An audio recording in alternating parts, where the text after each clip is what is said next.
Hello, good morning, सुप्रभात मेरे प्यारे दोस्तों। जीएस सक्सेस पॉइंट में आपका स्वागत है। आज के टॉपिक में हम लोग अध्ययन करने वाले हैं बिहेवियरल थेरेपी यानी व्यवहार चिकित्सा। आइए समझते हैं व्यवहार चिकित्सा क्या होती है।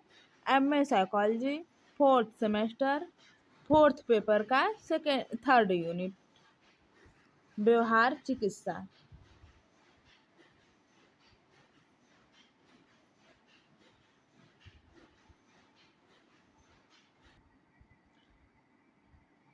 व्यवहार चिकित्सा का अर्थ एवं स्वरूप। व्यवहार चिकित्सा पद सबसे पहले प्रयोग सन 1953 में प्रकाशित एक शोध पत्र में किया गया, जिसे लिंडस्ले, स्किनर तथा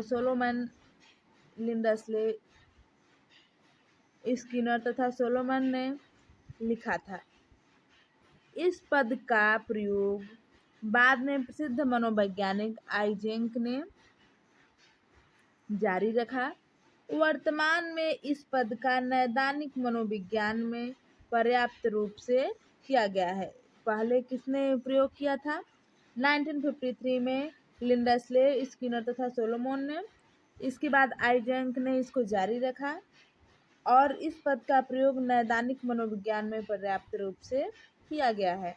व्यवहार चिकित्सा पद के स्थान पर कभी कभी व्यवहार परिमार्जन, बिहेवियर मॉडिफिकेशन पद का प्रयोग भी किया जाता है।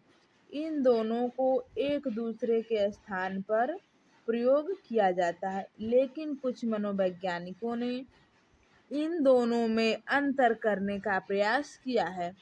व्यवहार परिमार्जन शब्द का प्रयोग करने वाले मनोवैज्ञानिक इस चिकित्सा का आधार स्किनर बताए गए नियमों या सिद्धांतों को मानते हैं।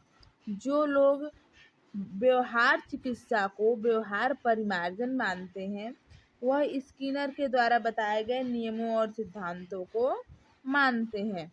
लेकिन जो वैज्ञानिक इस चिकित्सा का आधार सामाजिक सीखना, सोशल लर्निंग तथा संज्ञानात्मक सीखना, कॉग्निटिव लर्निंग मानते हैं, ये व्यवहार चिकित्सा पद का प्रयोग अधिक करते हैं। इन दोनों पदों में यह अंतर किसी प्रकार की समस्या पैदा नहीं करता, अतः एक दूसरे के लिए इन पदों का प्रयोग किया जा सकता है। कुछ लोग यह समझते होंगे कि व्यवहार चिकित्सा क्या है या व्यवहार परिमार्जन क्या है। दोनों शब्दों का प्रयोग एक ही अर्थ के लिए किया जा सकता है, लेकिन यहाँ पर जो व्यवहार परिमार्जन शब्द है, इसका प्रयोग स्किनर द्वारा बताए गए नियमों एवं सिद्धांतों को मानने वाले करते हैं, और जो व्यवहार चिकित्सा शब्द है, यह सामाजिक सीखना या संज्ञानात्मक सीखना मानने वाले लोग इसका प्रयोग करते हैं। आइए देखते हैं व्यवहार चिकित्सा। बिहेवियर थेरेपी यह एक ऐसी प्रविधि है जिसमें मानसिक रोगों का उपचार कुछ ऐसी विधियों से किया जाता है जिसका आधार अनुबंधन के क्षेत्र में, विशेषकर पावलाव और स्किनर द्वारा संज्ञानात्मक सीखने के क्षेत्र में किए गए प्रमुख सिद्धांत एवं नियम होते हैं। यहाँ पर यह जो व्यवहार चिकित्सा है, इसमें मानसिक रोगों का उपचार कुछ इस प्रकार से किया जाता है, जो हमारे मनोवैज्ञानिक हैं पावलोव, जिन्होंने अनुबंधन का सिद्धांत दिया था, और स्किनर का जो सिद्धांत है, इसके आधार पर किए जाते हैं।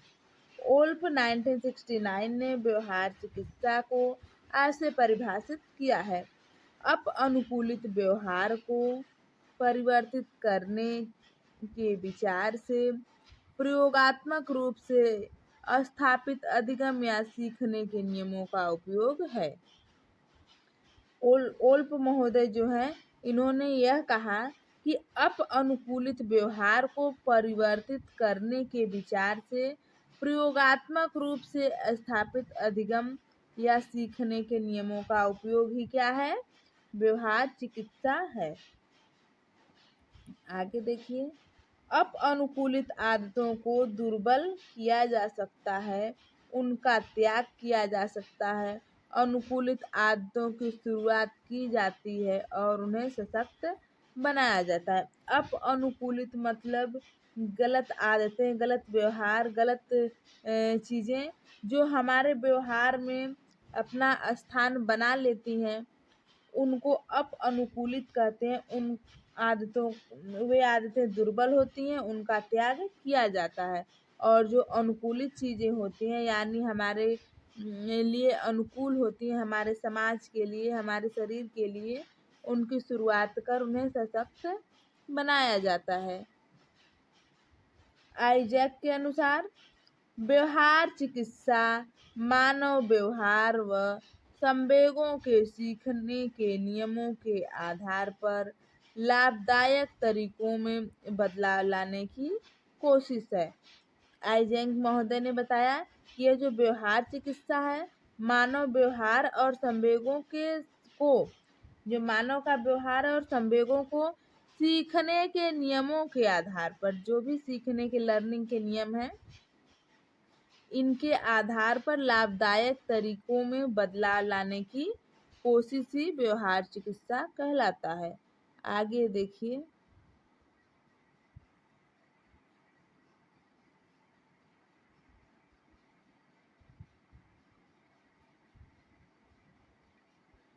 उपरोक्त परिभाषा से यह स्पष्ट होता है कि कुसुमायोजित या अनुकूलित व्यवहार के स्थान पर समायोजित या अनुकूलित व्यवहार, एडॉप्टिव बिहेवियर, अनअडॉप्टिव मतलब जिसे समाज द्वारा स्वीकार नहीं किया जाता, जो गलत होती है, जो अमान्य होती है, उसे अनुकूलित कहते हैं। जो समाज द्वारा स्वीकार किया जाता है, जो सही होती है, हमारे लिए लाभदायक होती है, उसे अनुकूलित व्यवहार यानी एडॉप्टिव बिहेवियर कहा जाता है। को सशक्त बनाने का प्रयास किया जाता है ताकि सामान्य व्यवहार उचित ढंग से कर सके। यहाँ पर यह कहा गया है कि कुसुमायोजित या अनुकूलित व्यवहार के स्थान पर समायोजित या अनुकूलित व्यवहार को सशक्त बनाने का प्रयास किया जाता है ताकि व्यक्ति सामान्य व्यवहार उचित ढंग से कर सके। व्यवहार चिकित्सा के अंतर्गत कुसुमायोजित या अनुकूलित के बारे में निम्नलिखित 2 धारणाएं होती हैं। पहली धारणा यह है कि अनुकूलित या कुसुमायोजित व्यक्ति उसे कहा जाता है जो जीवन की समस्याओं का सामना करने या उन्हें हल करने का सामर्थ्य किसी कारण से विकसित नहीं कर पाया या सीख नहीं पाया। यहाँ पर जो कुसुमायोजी या अनुकूलित व्यवहार है, इसकी 2 धारणाएं बताया गया है। पहली धारणा यह है कि जो व्यक्ति कुसुमायोजित है, उसका व्यवहार कुसुमायोजित हो गया है, अनुकूलित है, या तो इसमें समस्याओं को हल करने का सामर्थ्य नहीं है या उन समस्याओं को हल करने की जो शक्ति है वह या जो विकास है वह सीख नहीं पाया है। दूसरा पॉइंट देखिए, ऐसे व्यक्ति जो त्रुटिपूर्ण या दोषपूर्ण समायोजन पद्धतियां सीख लेते हैं, जो किसी न किसी प्रकार से पुनर्बलित होकर स्वयं ही संपोषित होते रहते हैं या बनते रहते हैं। पहला पॉइंट कहा गया था कि जीवन की समस्याओं का सामना करने नहीं सीखा है व्यक्ति, उन समस्याओं का हल करने का विकास उसमें नहीं हुआ है। और दूसरा पॉइंट, जो उसका त्रुटिपूर्ण या दोषपूर्ण समायोजन है, उसमें वह किसी प्रकार से स्वयं को पुनर्बलित मतलब होता है स्वयं को पुनर्बलन देना, यानी कि अपने आप को सही साबित करना। गलत कार्य करते हुए भी अपने आप को सही साबित करना स्वयं को पुनर्बल देना कहलाता है। जैसे कोई बालक गलत काम करे और उसके गलत काम के लिए उसको शाबाशी दिया जाए। कोई बच्चा गलत कार्य करे और उसके गलत कार्य के लिए उसे शाबाशी दिया जाए तो यह ऋणात्मक रेनफोर्समेंट है, यानी ऋणात्मक पुनर्बलन है। इसी प्रकार अगर वह बच्चा स्वयं को यह फील करे कि मैंने बहुत बड़ा काम किया है, बहुत अच्छा काम किया है, वह गलत कार्य करते हुए भी ऐसा महसूस करे कि मैंने बहुत अच्छा कार्य किया है, बहुत बड़ा कार्य किया है, तो वह स्वयं को ही संपोषित कर रहा है। वह बालक स्वयं को ही संपोषित कर रहा है, यानी अपने आप को पुनर्बलित करके गलत चीज़ों को खुद से अपना रहा है। तो यहाँ पर यह बताया गया है कुसुमायोजित व्यक्ति या अनुकूलित व्यक्ति के लिए दो धारणाएं हैं।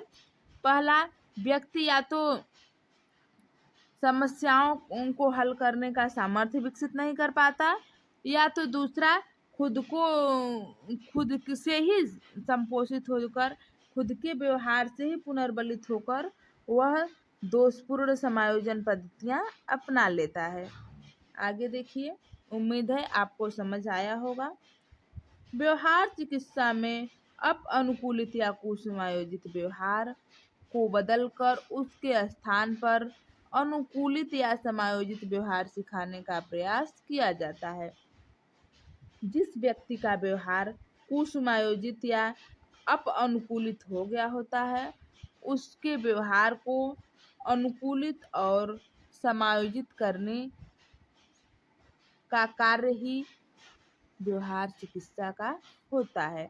यही कार्य व्यवहार चिकित्सा के द्वारा सिखाया जाता है। व्यवहार चिकित्सा के प्रमुख नियम।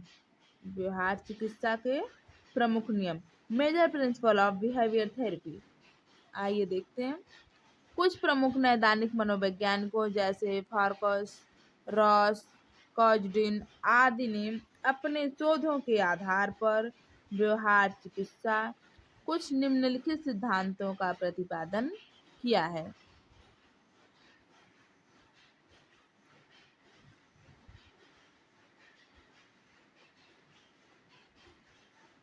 सामान्य व्यवहार और असामान्य व्यवहार में निरंतरता होती है।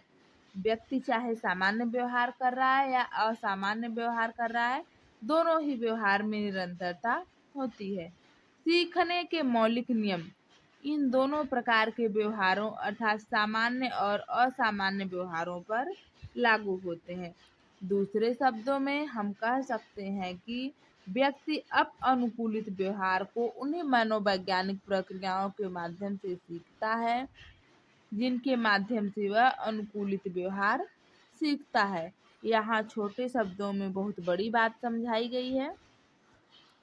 यहाँ पर यह कहा गया है कि व्यक्ति चाहे असमायोजित व्यवहार करे, जिसे कुसुमायोजित कहते हैं, या समायोजित व्यवहार करे, चाहे अनुकूलित व्यवहार करे या अनुकूलित व्यवहार करे, इन दोनों व्यवहार में निरंतरता होती है और दोनों ही व्यवहार एक जैसे मनोवैज्ञानिक प्रक्रियाओं के द्वारा होते हैं। जैसे अगर व्यक्ति अनुकूलित व्यवहार कर रहा है तो भी वह उन्हीं प्रक्रियाओं द्वारा सीखता है जिन प्रक्रियाओं द्वारा दूसरा व्यक्ति अनुकूलित व्यवहार सीख रहा होता है। आगे देखिए, व्यवहार चिकित्सा का मुख्य उद्देश्य व्यक्ति द्वारा स्पष्ट किए गए अनुकूलित व्यवहार को परिमार्जित यानी मॉडिफाई करना है। जो व्यक्ति अनुकूलित व्यवहार कर रहा है उसको मॉडिफाई करना, परिमार्जित करना, बदलना, संशोधित करना ही व्यवहार चिकित्सा का मुख्य उद्देश्य है। इम्पोर्टेंट लाइन है, ध्यान दीजिएगा।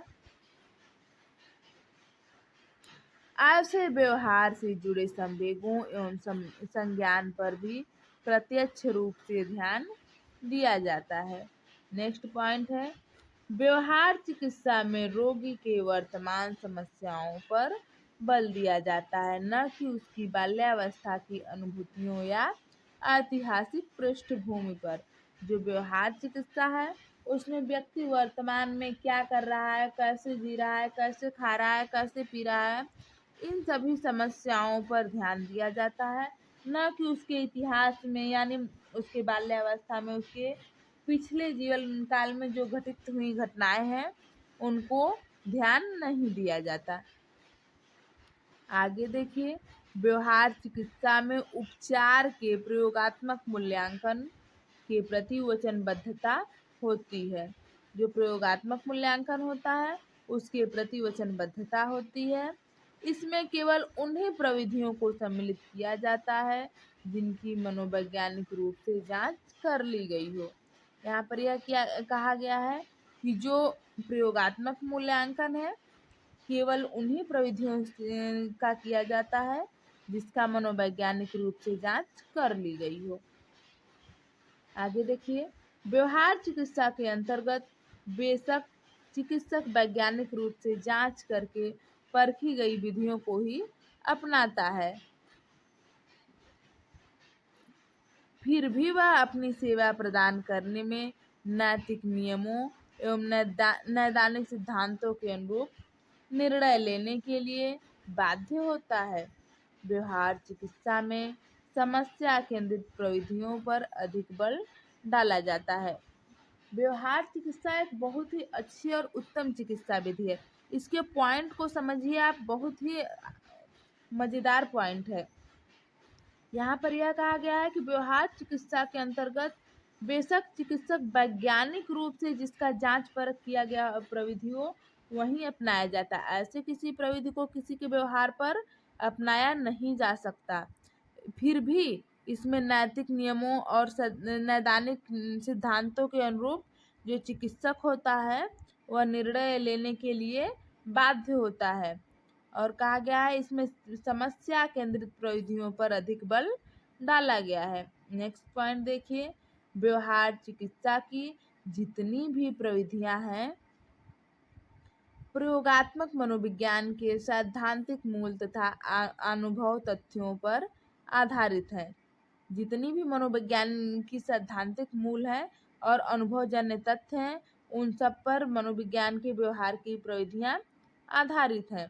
प्रारंभ के दिनों में व्यवहार चिकित्सा मुख्यतः सीखने के सिद्धांतों के तथ्यों पर आधारित थी। प्रारंभिक समय में जब इसे स्टार्ट किया गया था तो यह सीखने के नियमों पर आधारित थी, परंतु आजकल इसका अनुभव आधार अधिक व्यापक है, लेकिन इस समय यह अनुभव के द्वारा की जाती है। व्यवहार चिकित्सा की विशेषताएं। Characteristics of behavioural therapy. कॉस्टेल ने व्यवहार चिकित्सा की निम्नलिखित विशेषताओं की चर्चा की है। देखिए इसमें कुछ प्रमुख विशेषताएं हैं। इस चिकित्सा पद्धति में मुख्यतः यह प्रयास किया जाता है कि बच्चा अपनी पुरानी आदतों का त्याग करके नई समायोजनपूर्ण आदतों को सीख ले। किसी भी व्यक्ति या बालक का जब व्यवहार चिकित्सा किया जाता है तो उसमें जितने भी अपअनुकूलित व्यवहार हैं या कुसमायोजित व्यवहार हैं उनको दूर करने का प्रयास किया जाता है और समायोजनपूर्ण आदतों को सिखाया जाता है। अगला देखिए, व्यवहार उपचार पद्धति हल, स्किनर तथा मॉवरर के सीखने पर आधारित है। यह जो नियम है वह हल, स्किनर और मॉवरर के सीखने पर आधारित है। रोगी के व्यवहार के पीछे या तो गलत सीखे हुए व्यवहार हैं या गलत व्यवहार को सीखने में असफलता है। रोगी जो भी व्यवहार करता है या उसके पीछे दो कारण हैं, या तो वह गलत व्यवहार सीखा है या तो गलत व्यवहार को सीखने में असफल हो गया है। नेक्स्ट पॉइंट, व्यवहारों को सीखने पर व्यक्तिगत विभिन्नताओं का प्रभाव पड़ता है। कोई भी व्यवहार सीखिए, प्रत्येक व्यक्ति प्रत्येक तरीके से अपने तरीके से अलग अलग तरीके से व्यक्तिगत विभिन्नताओं के द्वारा सीखता है और अलग अलग तरीके से उस पर उसका प्रभाव भी पड़ता है।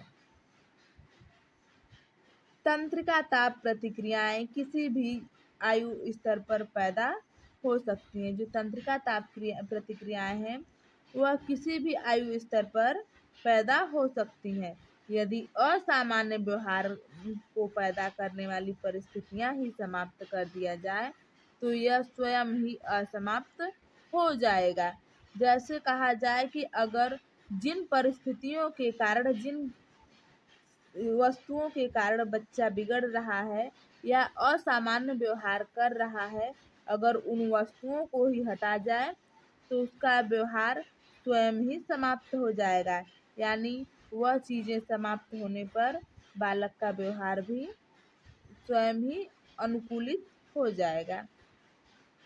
असामान्य व्यवहार का अधिगम केवल बाल्यकाल में ही नहीं होता बल्कि इसके बाद के आयु वर्ग में भी होता है। जो असामान्य व्यवहार है उसका अधिगम यानी सीखना केवल बाल्यकाल में ही नहीं होता बल्कि वह बाद के भी आयु में होता है। इस पद्धति में चिकित्सक के रोग के विकास की ओर ध्यान नहीं देता बल्कि वर्तमान और समायोजित व्यवहार विशेषताओं को दूर करने पर बल देता है। यहाँ कहा गया है कि जो चिकित्सक है वह रोग के विकास पर ध्यान नहीं देता बल्कि उस व्यवहार के कारण व्यक्ति का जो असमायोजित व्यवहार है उन विशेषताओं को दूर करने पर चिकित्सक ध्यान देता है।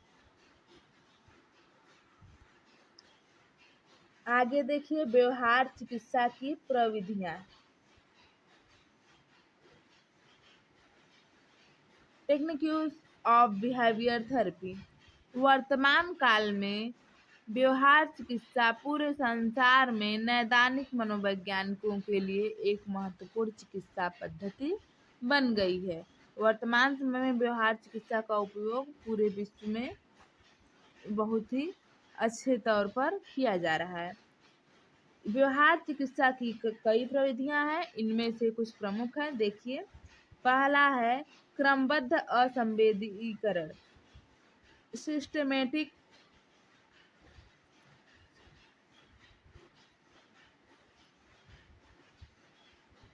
डेसेंसिटाइजेशन। दूसरा है बेरुचि चिकित्सा, अवर्सन थेरेपी। नेक्स्ट है अंतःस्फोटात्मक चिकित्सा एवं फोल्डिंग। इसके आगे दृढ़ग्राही चिकित्सा, संभाव्यता प्रबंधन, मॉडलिंग, बायोफीडबैक विधि। उपरोक्त व्यवहार चिकित्सा पद्धतियों का संक्षिप्त वर्णन निम्नलिखित है। हमारे सिलेबस में केवल 2 विधियों का वर्णन किया गया है। पहला है क्रमबद्ध असंवेदीकरण और दूसरा है बेरुचि चिकित्सा। तो हम भी आपको इन्हीं दोनों विधियों के बारे में बताएंगे, आप समझने की कोशिश कीजिएगा।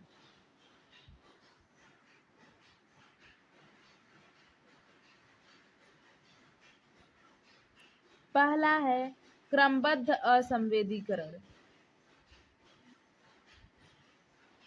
इसका अर्थ क्या है? इस विधि का प्रतिपादन 1949 में साल्टर तथा ओल्फ द्वारा किया गया। यह जो क्रमबद्ध असंवेदीकरण है इसका प्रतिपादन 1949 में साल्टर तथा ओल्फ द्वारा किया गया। असंवेदीकरण मूलतः चिंता कम करने की एक प्रविधि है। यह जो असंवेदीकरण है यह चिंता को कम करने की एक प्रविधि है। यह इस नियम पर आधारित है कि व्यक्ति एक ही समय में चिंता तथा विश्राम की अवस्था में एक साथ नहीं हो सकता। इसमें रोगी को पहले विश्राम की अवस्था में होने का प्रशिक्षण दिया जाता है, फिर उसमें चिंता उत्पन्न करने वाले उद्दीपकों को बढ़ते क्रम में दिया जाता है। रोगी चिंता उत्पन्न करने वाले उद्दीपकों के प्रति असंवेदित हो जाता है। यहाँ पर आप देख सकते हैं जैसा कि नाम से ही स्पष्ट है, क्रमबद्ध असंवेदीकरण मतलब एक सिस्टम से, एक क्रम से। यह चिंता से संबंधित है और चिंता को कम करने की एक विधि है। इसमें व्यक्ति में एक साथ चिंता और विश्राम ऐसा कहा गया है कि एक साथ चिंता और विश्राम नहीं हो सकता, या तो आप चिंता ही कर लीजिए या तो विश्राम कर लीजिए। विश्राम की अवस्था में होने का प्रशिक्षण दिया जाता है, फिर उसमें चिंता करने वाले उद्दीपकों को बढ़ते क्रम में दिया जाता है। पहले व्यक्ति को विश्राम कराया जाता है, उसके बाद चिंता करने वाले उद्दीपकों को बढ़ते क्रम में दिया जाता है। रोगी चिंता उत्पन्न करने वाले उद्दीपकों के प्रति असंवेदित हो जाता है। इस प्रविधि के निम्नलिखित 3 चरण हैं। पहला, आराम करने का प्रशिक्षण। जैसा कि अभी हमने आपको बताया कि पहले व्यक्ति को आराम या विश्राम करने का प्रशिक्षण दिया जाता है, इसके बाद चिंता करने वाले उद्दीपकों को बढ़ते क्रम में दिया जाता है। तो पहला चरण है आराम करने का प्रशिक्षण। नेक्स्ट है चिंता के पदानुक्रम का निर्माण, और तीसरा चरण है असंवेदीकरण की कार्यविधि। आराम करने का प्रशिक्षण, चिंता के पदानुक्रम का निर्माण और असंवेदीकरण की कार्यविधि। देखिए आराम करने का प्रशिक्षण। इस अवस्था में रोगी को विश्राम करने का प्रशिक्षण दिया जाता है, जो 5-6 सत्रों तक चलता है। यानी कि कुछ समय तक 5-6 सत्रों में रुक रुक कर व्यक्ति को विश्राम करने का प्रशिक्षण दिया जाता है। इसमें रोगी को अपनी मांसपेशियों को संकुचित करने, उन्हें अचानक ढीला करने का प्रशिक्षण दिया जाता है। दूसरा है चिंता के पदानुक्रम का निर्माण।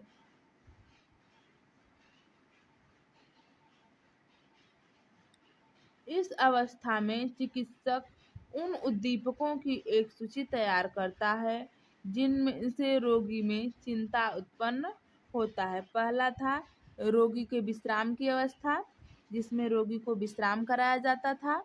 विश्राम विभिन्न सत्रों, कम से कम 5-6 सत्रों में कराया जाता है। इसके बाद रोगी को चिंता उत्पन्न करने वाली उद्दीपकों की सूची तैयार करके दी जाती है। ऐसे उद्दीपकों को एक आरोही क्रम में रखा जाता है, अर्थात सबसे कम चिंता पैदा करने वाले उद्दीपक को सबसे नीचे, उससे अधिक चिंता पैदा करने वाले उद्दीपक को उससे ऊपर, और सबसे अधिक चिंता उत्पन्न करने वाले उद्दीपकों को सबसे ऊपर रखा जाता है।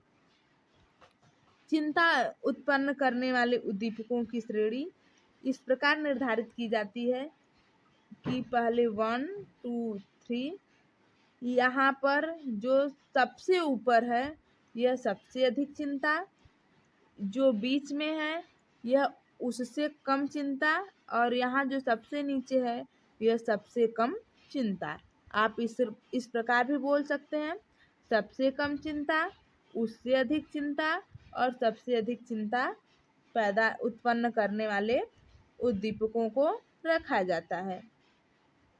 आगे देखिए असंवेदीकरण की कार्यविधि। तीसरा चरण है असंवेदीकरण की कार्यविधि, यानी व्यक्ति में असंवेदीकरण कैसे होता है, इसकी कार्यविधि को समझिए। असंवेदीकरण की प्रक्रिया उपरोक्त दोनों अवस्थाओं के बाद शुरू होती है। पहली अवस्था विश्राम की अवस्था, दूसरी अवस्था चिंता के पदानुक्रम की अवस्था। इन दोनों अवस्थाओं के बाद तीसरी अवस्था है असंवेदीकरण की अवस्था, जो इन दोनों अवस्थाओं के बाद शुरू होती है। इस अवस्था में रोगी आंखें बंद करके आराम कुर्सी पर बैठ जाता है तथा चिकित्सक सबसे पहले उससे एक तथ्य परिस्थिति का वर्णन करता है और रोगी को यह निर्देश दिया जाता है कि वह इन परिस्थितियों की कल्पना करे और स्वयं को पूर्ण विश्राम की स्थिति में भी रखे।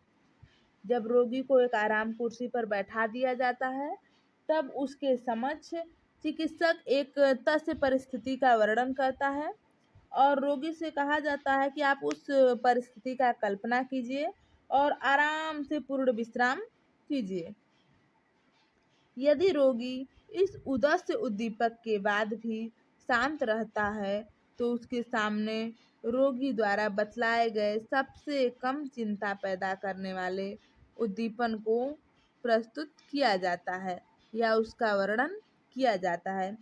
इस कंडीशन में अगर रोगी फिर भी शांत रहता है तब सबसे कम चिंता करने वाले उद्दीपक को रोगी के सामने प्रस्तुत किया जाता है।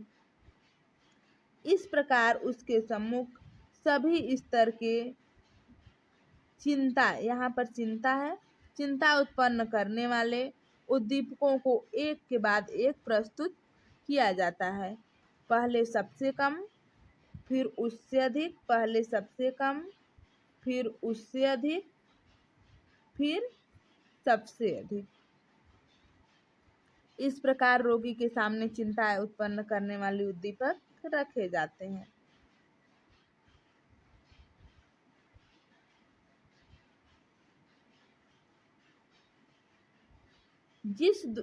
जिसके द्वारा रोगी के विश्वास की अवस्था भंग होती है, सत्र वहीं रोक दिया जाता है। जब ऐसा लगता है चिकित्सक को कि अब रोगी के विश्वास की अवस्था भंग हो रही है तो सेशन समाप्त कर दिया जाता है और अगले सेशन में पुनः यही गतिविधि उस रोगी के साथ की जाती है।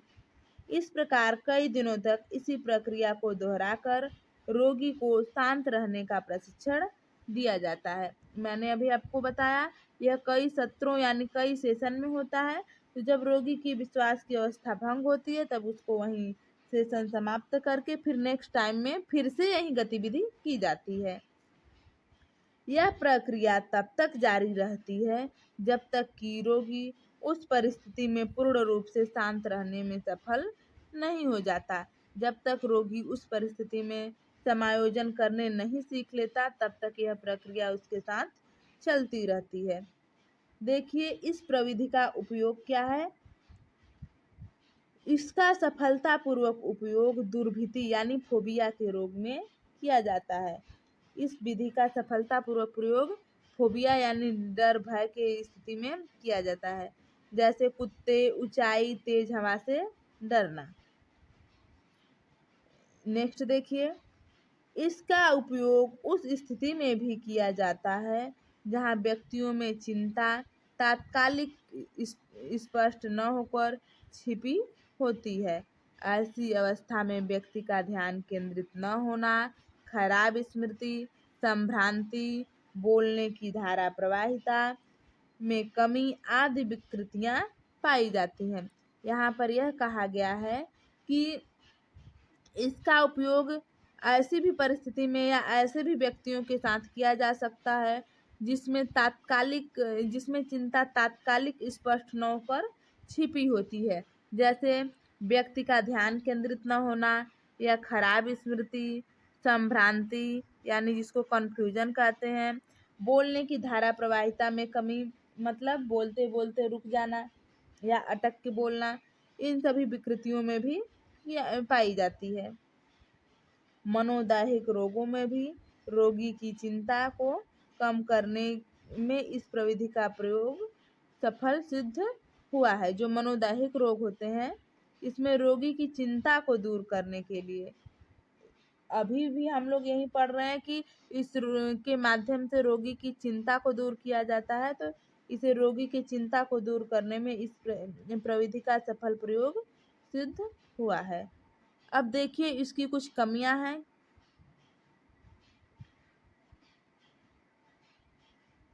इस प्रविधि के द्वारा सभी तरह के रोगियों की चिंताओं तथा डर का उपचार नहीं किया जा सकता। पहली कमी यह है कि सभी तरह के व्यक्ति के जो चिंता है और डर है उनका इस प्रविधि के द्वारा उपचार नहीं किया जा सकता। जब रोगी विश्राम की अवस्था में आने में कठिनाई महसूस करे तो ऐसे रोगी जो चिंता पैदा करने वाले उद्दीपकों के बारे में वास्तविक सूचना नहीं देते तथा रोगी जिनकी कल्पना शक्ति दुर्बल होती है। यहाँ पर पहला कंडीशन कि सभी प्रकार के व्यक्तियों का मतलब चिंता से ग्रस्त रोगियों का उपचार नहीं किया जा सकता और इसी में यह कंडीशन भी है, जो रोगी ऐसे रोगी जो चिंता पैदा करने वाले उद्दीपकों के बारे में वास्तविक सूचना नहीं देते हैं, उनकी जो कल्पना शक्ति है वह दुर्बल होती है। आगे देखिए, जब चिंता की उत्पत्ति किसी एक उद्दीपक से न होकर अनेक उद्दीपकों से होती है, तब भी इस प्रविधि का ठीक प्रकार से प्रयोग नहीं हो सकता। जब चिंता का कारण एक होता है तब इस प्रविधि के द्वारा अच्छे से प्रयोग किया जाता है, लेकिन जब चिंता के कारण एक न होकर अनेक उद्दीपक होते हैं तब यह प्रविधि यहाँ पर सफल सिद्ध नहीं मानी जाती है। यह प्रक्रिया प्रति अनुबंधन पर आधारित न होकर विलोपन पर आधारित है। यह जो प्रतिक्रिया है अनुबंधन पर आधारित न होकर विलोपन पर आधारित है। दूसरी विधि है विरुचि चिकित्सा।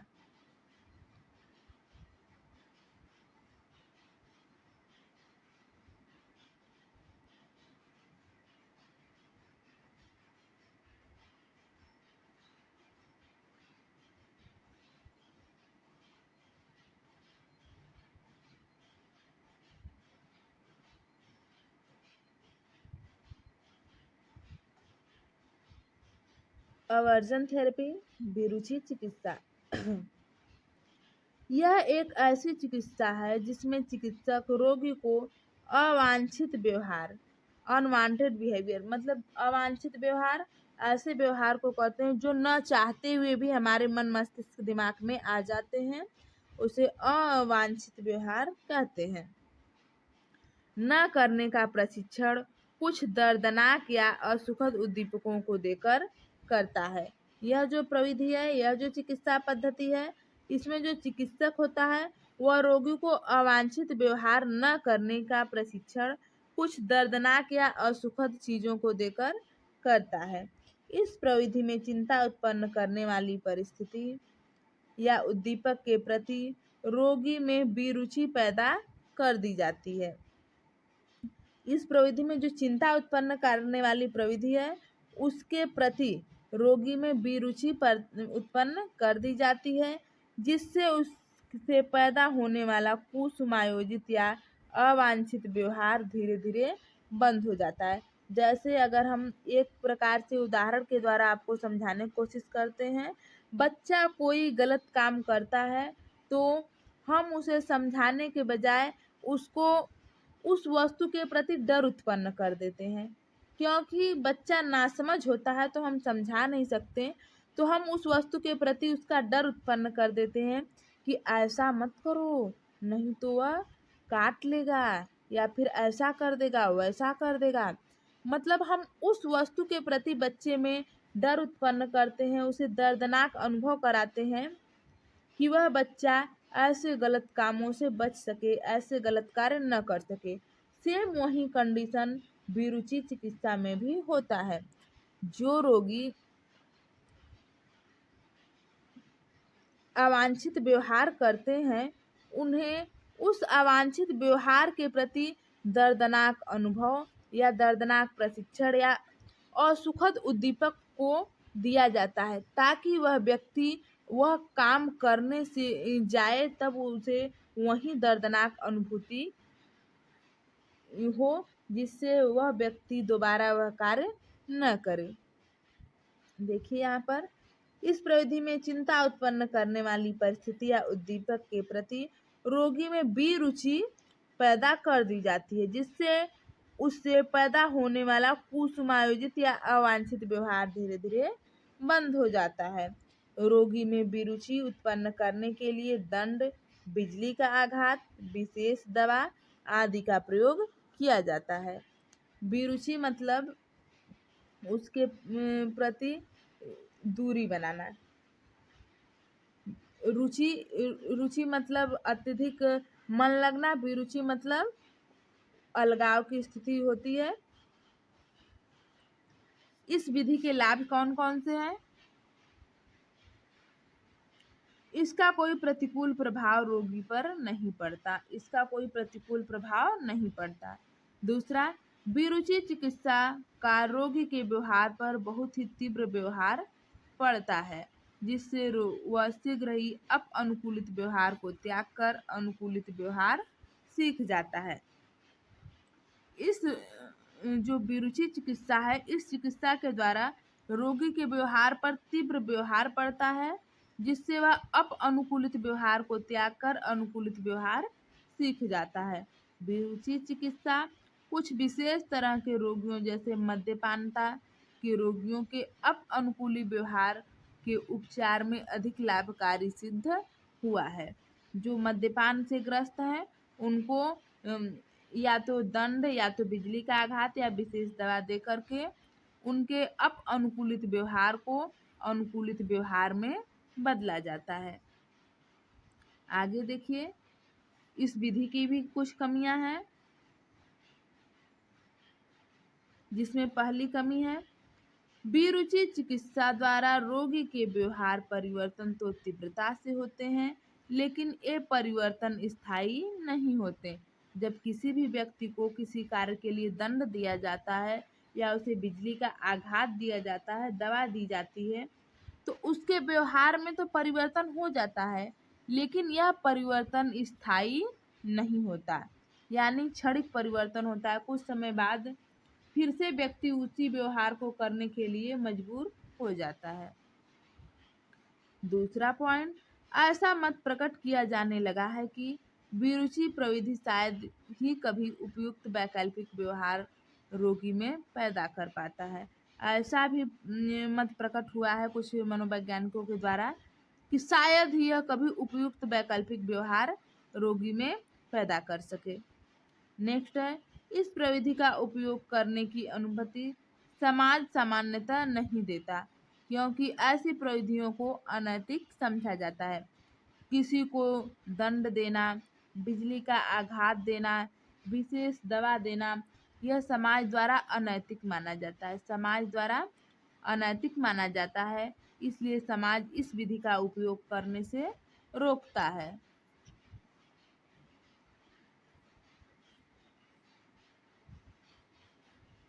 आगे देखिए, विरुचि चिकित्सा का पार्श्व प्रभाव यानी साइड इफेक्ट जिसको कहते हैं भी पड़ता है, क्योंकि इससे रोगी में सामान्यकृत डर, आक्रामकता में पहले की तुलना में बहुत वृद्धि हो जाती है।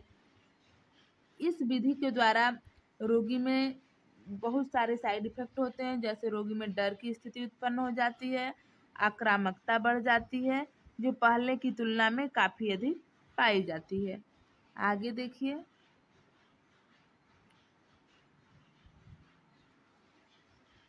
नेक्स्ट है हमारा व्यवहार चिकित्सा के गुण।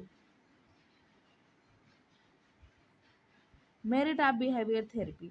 इसमें पहला गुण है, व्यवहार चिकित्सा एक संक्षिप्त एवं यथार्थ विधि है। संक्षिप्त एवं यथार्थ मतलब रियल लाइफ वाली विधि है, क्योंकि इसमें लक्ष्य व्यवहार निश्चित कर लिया जाता है तथा प्रयोग की जाने वाली प्रविधि भी तय कर ली जाती है। इस प्रविधि से प्राप्त परिणामों पर अधिक निर्भर किया जा सकता है। इसके परिणामों को एक वैज्ञानिक ढंग से रिपोर्ट किया जा सकता है एवं उन पर विचार विमर्श किया जा सकता है। ऐसा माना जाता है जो व्यवहार चिकित्सा है वह एक संक्षिप्त और यथार्थ यानी रियल विधि है।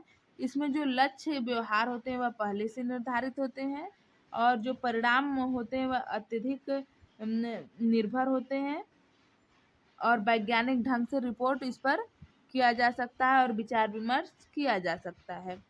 अगला है, व्यवहार चिकित्सा सीखने के नियमों पर आधारित होती है, अतः इसमें चिकित्सक की योग्यता एवं दक्षता पर निर्भरता भी नहीं रहती। इसमें जो यह प्रविधि है यह सीखने के नियमों पर आधारित है, इसलिए चिकित्सक कितना योग्य है, उसकी दक्षता क्या है, इसकी निर्भरता नहीं रहती। इस दृष्टि से कम दक्ष चिकित्सक भी इस विधि का उपयोग सफलतापूर्वक कर सकते हैं। जो कम दक्षता वाले चिकित्सक हैं वह भी इस विधि का प्रयोग कर सकते हैं। नेक्स्ट देखिए, इसके द्वारा उपचार करने में अन्य विधियों की तुलना में कम समय लगता है तथा खर्चा भी कम होता है। इसमें सहयोगी कार्यकर्ताओं की आवश्यकता भी कम पड़ती है। इसे इस प्रकार कह सकते हैं कि यह कम खर्चीली और कम समय वाली विधि है और इसमें सहयोगियों या कार्यकर्ताओं की भी आवश्यकता कम पड़ती है। आगे देखिए, मानसिक रोगों को सिर्फ मेडिकल मॉडल के दृष्टिकोण से देखना अनुचित है। जो मानसिक रोग है केवल मेडिकल मॉडल के दृष्टिकोण से देखना अनुचित है। इनका मनोगतिकी विकल्प या साइकोडायनामिक अल्टरनेटिव भी उपलब्ध है। यह बात व्यवहार चिकित्सा ने साबित कर दिया है। ऐसा कहा गया है कि व्यक्ति के व्यवहार को अनुकूलित करने के लिए केवल मेडिकल या दवाओं का ही प्रयोग करना अनुचित है। इसके लिए मनोगतिकी विकल्प यानी व्यवहार चिकित्सा भी लाभकारी साबित हुआ है। आगे देखिए, व्यवहार चिकित्सा के कुछ अवगुण भी हैं, कुछ गुण हैं तो कुछ अवगुण भी हैं।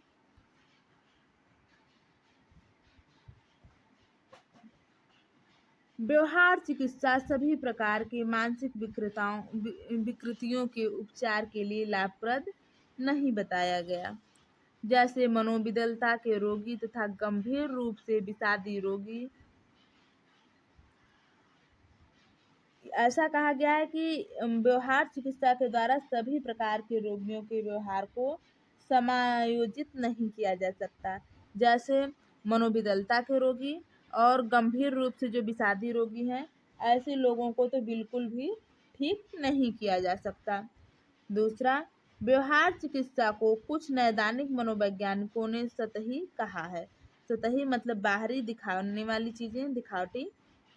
व्यवहार चिकित्सा में पूर्व अनुभूतियों को महत्व नहीं दिया जाता। जो हमारे पूर्व अनुभूतियां हैं, बाल्यकाल की जो घटनाएं हैं, उसको महत्व नहीं दिया जाता। इस चिकित्सा का मुख्य उद्देश्य या मुख्य लक्ष्य रोगी की सूझ को विकसित करना नहीं होता। यह चिकित्सा उन लोगों को खोखला दिखाई देती है जो व्यक्ति के आत्मबोध तथा आत्मस्वीकार के विकास पर अधिक बल देते हैं। ऐसा कहा गया है कि जो व्यक्ति के आत्मबोध और आत्म विकास पर स्वीकार पर अधिक बल देते हैं, उनको यह विधि खोखली दिखाई देती है।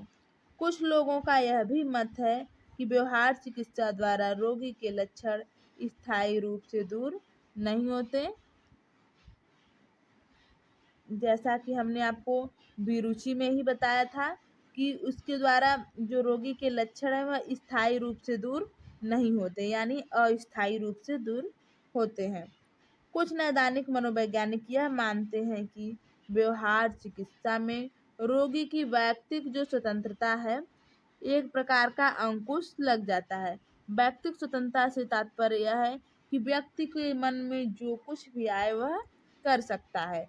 जब उसके साथ बाउंडेशन लगा दिया जाए तो यह व्यक्ति की स्वतंत्रता पर अंकुश लग जाता है, क्योंकि व्यक्ति को समझने का प्रयास में चिकित्सक स्वयं के मूल्यों के अनुसार रोगी के व्यवहार करता है तथा उसमें जोड़ तोड़ करता है। आगे देखिए, कुछ मनोवैज्ञानिकों का मत है कि व्यवहार चिकित्सा अस्पष्ट प्रकृति वाली समस्याओं का उपचार करने में अधिक सफल नहीं हुआ है। कुछ मनोवैज्ञानिक ऐसा भी मानते हैं कि यह जो व्यवहार चिकित्सा है, यह अस्पष्ट प्रकृति की समस्याओं के उपचार करने में अधिक सफल नहीं हुआ है। उदाहरण के रूप में, यदि किसी व्यक्ति में विषाद यानी डिप्रेशन का कारण अस्पष्ट है, तो क्या व्यवहार चिकित्सा से उसका उपचार संभव है? कुछ मनोवैज्ञानिकों ने ऐसा भी कहा कि जिसकी प्रकृति अस्पष्ट है, क्या उसको भी व्यवहार चिकित्सा द्वारा व्यवहार करना संभव है? जैसे किसी व्यक्ति में विषाद का कारण अस्पष्ट है, तो क्या उसका व्यवहार चिकित्सा के द्वारा उपचार संभव है? शोधों से इस प्रश्न का उत्तर नकारात्मक ही मिला है। जब इस पर रिसर्च किया गया, शोध किया गया, तो इसका उत्तर नकारात्मक ही मिला है। यहाँ पर हमने आपको व्यवहार चिकित्सा यानी कि जो यूनिट 3 था, यूनिट 3 व्यवहार चिकित्सा, वह हमने आपको पूरा कवर करा दिया है, जिसमें अरुचि, क्रमिक असंवेदीकरण, हर एक चीज़ें, चिंता के पदानुक्रम, सब कुछ हमने आपको कवर करा दिया है। पढ़ते रहिए, खुश रहिए, मस्त रहिए। धन्यवाद।